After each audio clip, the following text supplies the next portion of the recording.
At the Paris Olympics, the world has seen what happens when you put the safety of women in the hands of fools who say it's impossible to know what a woman is. One of the world's most powerful organisations allowed 8 women to be punched repeatedly in the head by 2 boxers it had been told were biological males. And we witnessed the brazen attempt of the IOC president to claim the moral high ground, even while refusing to guarantee female boxers that they wouldn't have to fight a male. The IOC put women in danger to protect their commitment to an ideology that was inevitably going to lead to this point. Female is a sex, and the differences between the male and female sexes are the reason why women's sport exists. To claim being female is a marker on a passport, or how someone was raised, or something that anyone can identify as, is to deliberately remove the right for women to have anything single sex. And if it can happen to women's boxing, it can happen to any women's sport or space that you, your mother, or your daughters rely on. It's not difficult to understand why the IOC allowed this disgraceful and dangerous travesty. At the Tokyo Olympics, they allowed a 43-year-old male to compete in the women's weightlifting at the expense of a young woman from Nauru. That's why they can't permit sex testing, because they've already decided that you don't have to be female to compete in the women's category.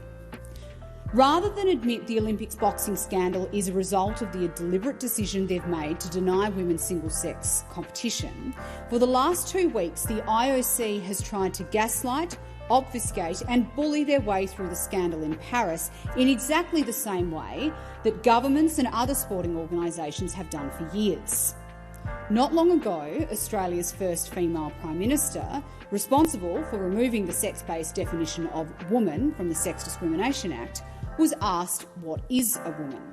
She described this question as a gotcha parlour game. As the Paris Olympics shows, this is no game.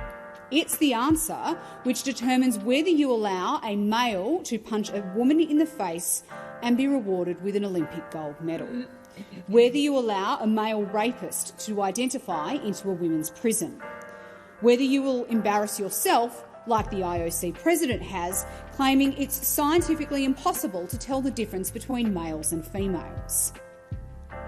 This was Australia's most successful Olympics because of the amazing performances of our female champions.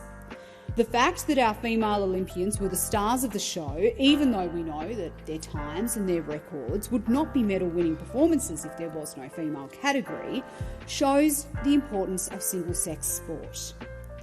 That's exactly why swimming and athletics and rugby and cycling looked at the science, consulted female athletes and took steps to protect the female category. At the very same Olympics that those sports were delivering single-sex female sport, the IOC was refusing to do so in boxing.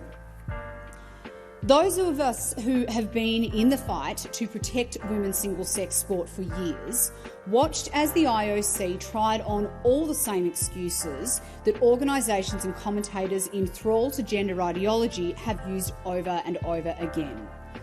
Sporting bodies will cover up the fact that there are males in women's sport for as long as they can.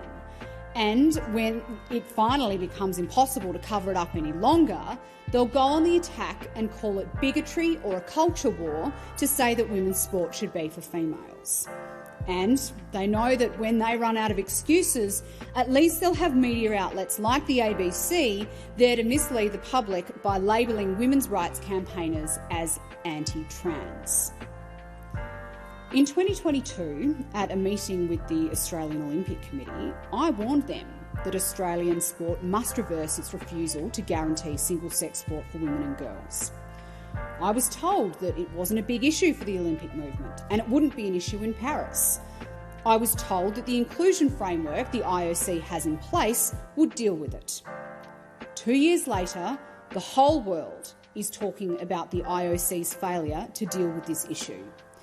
And disgracefully, as we stand here today, Australian sporting bodies are still on the same page as the IOC when it comes to refusing to guarantee single-sex sport for women and girls.